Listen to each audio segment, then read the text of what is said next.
మహాశివరాత్రి కథ అంటే చాలా మంది మనసులోకి వచ్చేది ఆ ప్రసిద్ధ బోయవాడి వేటగాడి కథనే. ఇది లింగపురాణం, శివపురాణాల్లో వచ్చే కథ. శివుడు స్వయంగా పార్వతీదేవికి చెప్పినది.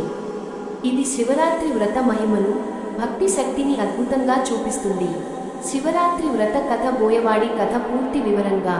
పూర్వం ఒక అడవిలో ఒక బోయవాడు, వేటగాడు ఉండేవాడు. అతడు పాపాలు చేస్తూ జంతువులను చంపి జీవనం సాగించేవాడు. ఒక రోజు వేటకు వెళ్ళాడు, కానీ ఏమీ దొరకలేదు. చీకటి పడుతుండగా ఒక సరస్సు దగ్గర ఉన్న బిల్వ వృక్షం మారేడు చెట్టు పైకి ఎక్కాడు. రాత్రి జంతువులు నీళ్లు తాగడానికి వస్తాయని ఆశతో. ఆ చెట్టు కింద ఒక శివలింగం ఉందని అతడికి తెలియదు. రాత్రంతా మేల్కొని ఉండటానికి అతడు ఆకులు, బిల్వదళాలు తుంచి కింద విసిరేశాడు. అవి శివలింగం మీద పడ్డాయి. అది తెలియకుండానే బిల్వార్చన అయింది. అలాగే అతడి నీటి బుగ్గెలో నీళ్లు కూడా లింగం మీద పడ్డాయి. అది అభిషేకం లాగా అయింది. అతడు భయంతో, ఆకలితో, దాహంతో రాత్రంతా జాగరణ చేశాడు. కూటపదంగా శివ శివ అని అంటూ ఉన్నాడు. అది శివనామ స్మరణ అయింది. ఆ రాత్రి ఏమాటా తెలియకుండానే మహాశివరాత్రి రాత్రి అయింది. ఉదయానికి శివుడు స్వయంగా ప్రత్యక్షమై అతని అజ్ఞాన భక్తికి మెచ్చి అన్ని పాపాలను క్షమించాడు.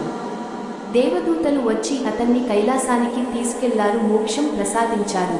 ఈ కథలోని ముఖ్య సందేశం: శివుడికి భక్తి హృదయంలో ఉంటే చాలు. ఆచారాలు, జ్ఞానం కంటే శుద్ధమైన భావం ముఖ్యం. తెలియకుండా చేసిన ఒక్క రాత్రి ఉపవాసం, జాగరణ, బిల్వదళార్చన, శివనామ స్మరణ కూడా మోక్షాన్ని ఇస్తుంది. శివుడు భక్తుల పట్ల ఎంత కరుణామయుడో ఈ కథ చూపిస్తుంది. మరికొన్ని ముఖ్య కారణాలు శివరాత్రి జరుపుకోవడానికి: శివుడు లింగోద్భవంగా అగ్ని స్తంభంగా ఆవిర్భవించిన రోజు, బ్రహ్మ విష్ణు వివాదం తీర్చడానికి సముద్ర మథనంలో హాలాహల విషాన్ని తాగి నీలకంఠుడైన రోజు, పార్వతీదేవితో వివాహం జరిగిన రోజు, శివుడు తాండవం చేసిన రాత్రి. ఈ కథ వినడం, శివరాత్రి రోజు ఉపవాసం, జాగరణ, బిల్వపత్రాలతో పూజ చేయడం వల్ల జీవితం నిజంగా మారిపోతుందని భక్తులు నమ్ముతారు.